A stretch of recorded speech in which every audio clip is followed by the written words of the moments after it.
بسم الله الرحمن الرحيم لم يكن الذين كفروا من أهل الكتاب والمشركين منفكين حتى تأتيهم البينة رسول من الله يتلو صحفا مطهرة فيها كتب قيمة وما تفرق الذين أوتوا الكتاب إلا من بعد ما جاءتهم البينة وما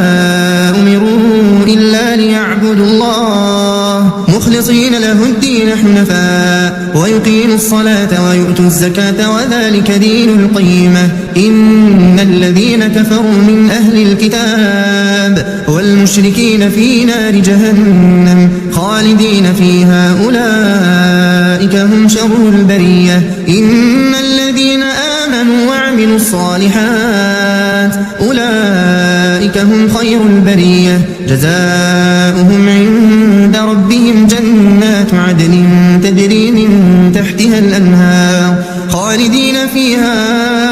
أبدا رضي الله عنهم ورضوا عنه ذلك لمن خشي ربه.